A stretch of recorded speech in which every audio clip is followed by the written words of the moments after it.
स्नेही digital recording studio कावला। Music director जीता हूँ शान से महाकाल तेरे नाम से। जय महाकाल। अरे भांग पी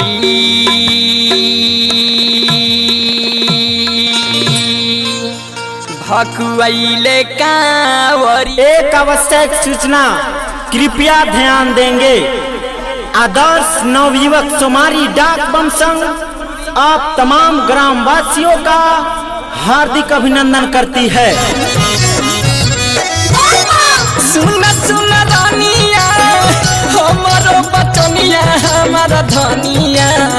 विशेष सूचना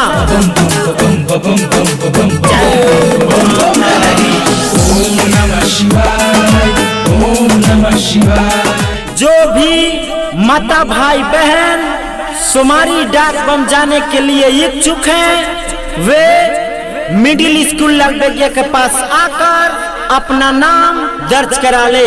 किया हो रामा व्यवस्थापक चंदन जायसवाल।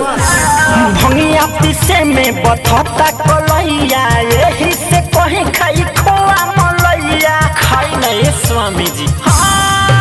स्थान अकाउना छतावना नयका टोला मिडिल स्कूल ललबेगिया। भंगिया पीसे में बथता कलैया यही से कहीं खाई खोआ मलैया।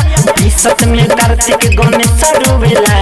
प्रस्थान दिनांक 25 जुलाई 2021 रोज रविवार। पीसत में भंगिया गणेश रुबेला।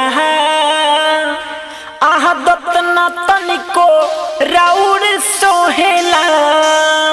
एवं जलाभिषेक 26 जुलाई 2021 रोज सोमवार। जलवा महादेव हर हर के झेलम में गाजा भर भर के। जलवा महादेव हर हर के झेलम में गाजा भर भर के। खाके भंगिया के गोला माता वाला हुआ भोला नीला नीला गगन ये हुआ है। कैलाश धुआं धुआं है।